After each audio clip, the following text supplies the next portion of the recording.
തലമുറകൾ കൈമാറി വന്ന പാരമ്പര്യവും പേറി അമ്പലപ്പുഴ പള്ളിപ്പാനയിൽ ഭഗവാന്റെ ദോഷമകറ്റാൻ പുറനാടികളെത്തി. സ്ത്രീകൾ ഉൾപ്പെടെ 15ഓളം പേരാണ് ഈ പള്ളിപ്പാനയിൽ കൃഷ്ണസന്നിധിയിൽ എത്തിയിരിക്കുന്നത്. അമ്പലപ്പുഴ ശ്രീകൃഷ്ണസ്വാമി ക്ഷേത്രത്തിൽ 12 വർഷത്തിലൊരിക്കൽ നടക്കുന്ന ചരിത്രപ്രസിദ്ധമായ പള്ളിപ്പാനയുടെ ഒരു ഭാഗമാണ് പുറനാടികൾ. ഭഗവാനും നാടിനും നാട്ടാർക്കും ഉണ്ടാകുന്ന ദോഷങ്ങളകറ്റാൻ കൃഷ്ണസന്നിധിയിൽ ഒഴിയുന്നവരാണിവർ.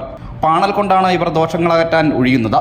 ചെമ്പകശ്ശേരി രാജാവാണ് ഇവർക്ക് ഈ അവകാശം കൽപ്പിച്ചു നൽകിയത്. ക്ഷേത്രത്തിൽ നിന്നും പരിസര പ്രദേശങ്ങളിൽ നിന്നും പള്ളിപ്പാന ദിവസങ്ങളിൽ പുറനാടികൾ എന്തെടുത്താലും തിരിച്ചു ചോദിക്കില്ല. ഭഗവാന്റെയും ദേശത്തിൻ്റെയും 12 വർഷത്തിലുണ്ടാകുന്ന ദോഷങ്ങൾ ഒഴിഞ്ഞു മാറ്റുന്നവരാണ് പുറനാടികളെന്ന് പറയുന്ന വിഭാഗം ചെയ്യുന്ന ഇവിടുത്തെ കർമ്മം. ഈ കർമ്മം ഞങ്ങളുടെ തലമുറയായിട്ടുള്ള അവകാശമാണ്. അതിങ്ങനെ തുറന്ന് ചെയ്തുകൊണ്ടേയിരിക്കുന്നു. ക്ഷേത്രത്തിനുള്ളിൽ മത്സ്യമാംസാദികൾ വരെ ഉപയോഗിക്കാനുള്ള അധികാരം പുറനാടികൾക്ക് രാജാവ് കൽപ്പിച്ചു നൽകിയിട്ടുണ്ട്.